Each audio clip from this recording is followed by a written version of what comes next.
Okay, we're coming to work table 4, a checklist for all portfolio pieces, and I want you to be sure that you copy this and use it often. Copy and use. You have permission to do that, and you will use it often to your benefit. Copy it and use it often. We're not going to read all of these to you, but I just want to have you circle some of these that I think are extremely important, and never forget these because they'll take you through the entire portfolio process. Look at number 2. Am I addressing misunderstandings and misconceptions of my students? That is a key. Make sure you do that. Number 4, am I restating the prompts often in my writing? This will keep you on target to answering the questions correctly. Restate the prompts. Not always, you don't have enough room, but often restate the prompts as you're answering the prompts. Number 6, am I taking frequent breaks to keep my writing fresh?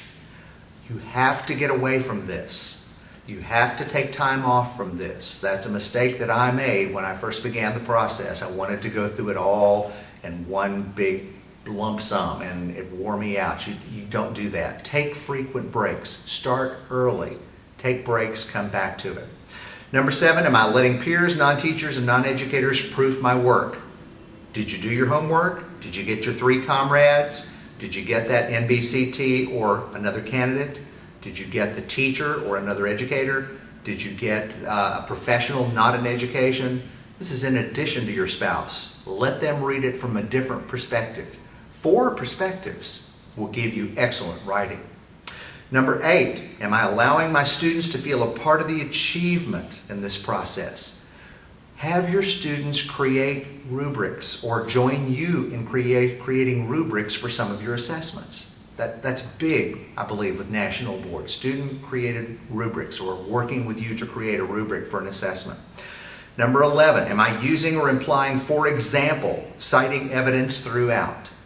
Cite that evidence. And remember, the B word is the E word. When you say because, you are citing evidence and forcing yourself to write. Number 12, am I talking to the assessor rather than at the assessor? Remember your audience. You're not writing for a professor. You're writing for probably another teacher, but definitely keep it conversational. Don't make it difficult to read. 13 and 14. Am I writing as if building a case rather than writing a dissertation? Am I writing as if to a first-year teacher? Be a lawyer. Build your case. Write concisely. Move on. But remember your audience. Remember your audience. 15. Am I writing clearly, understanding that all the assessor has is my writing? Keep in mind, what you know or what you show trumps what you know.